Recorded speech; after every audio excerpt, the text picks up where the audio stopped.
নমস্কার বন্ধুরা, আজ হলো 1 মে।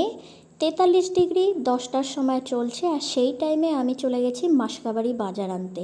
বাবার শরীরটা খারাপ, সেহেতু দায়িত্ব আমার। সমস্ত মাসকাবাড়ি বাজার নিয়ে ভ্যান নিয়ে সোজা বাড়িতে চলে এসেছি।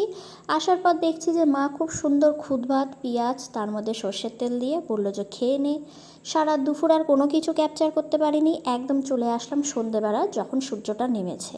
দিদির ছেলের আজ জন্মদিন, দিদি বাড়িতে গেছিলাম। এই যে আমাদের রিজু 8 বছরের হয়ে গেল, দেখো গিফট পেয়ে কি খুশি। দৌড়ে ছাদে চলে গেছি, কেমন যেন বিরিয়ানি বিরিয়ানি গন্ধ।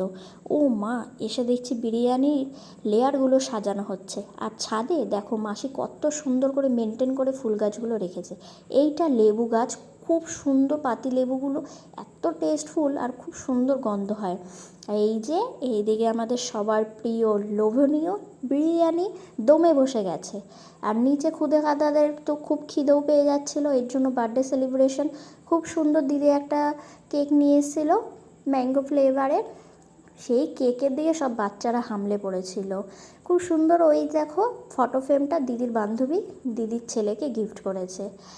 রিজু 8 বছরের হয়ে গেল। এই দেখো রিজুকে আবার পেছন থেকে রিজুর বন্ধুকে ডাকছে যে তুই আয়, তুইও ধরবি।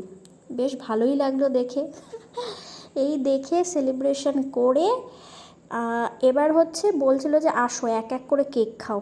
এবার হচ্ছে আমার গালে প্রচুর অ্যালার্জি উঠেছিল গরমের জন্য, আর তার উপরে সবাই মুখে লাগাচ্ছিল।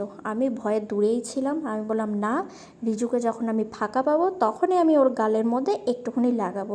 সব এদিকে ওদিকে খাওয়াচ্ছে, ঠিক আছে ভালো কথা। আমি দূরে দাঁড়িয়ে রয়েছি। ওই দেখো একটা ছোট্ট সদস্য রিজুকে বলছে খা।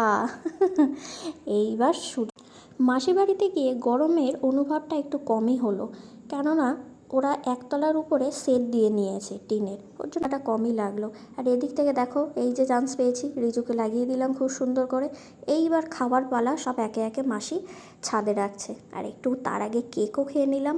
ব্যাস, তর আর সইছে না। পড়ে গেল পাতে চিকেন বিরিয়ানি, রায়তা, চিকেন চাপ, ও হো হো, ইয়ামি ইয়ামি। তার মধ্যে চাটনি, পাঁপড়, রসগোল্লা আর লাস্ট পায়েস। না না না, অবশ্যই হাজমোলা দিয়েছে। এই যে লাস্টে আমি পেয়েছি, আর খুদে খাদাদের এনজয় করতে করতে ব্লগটি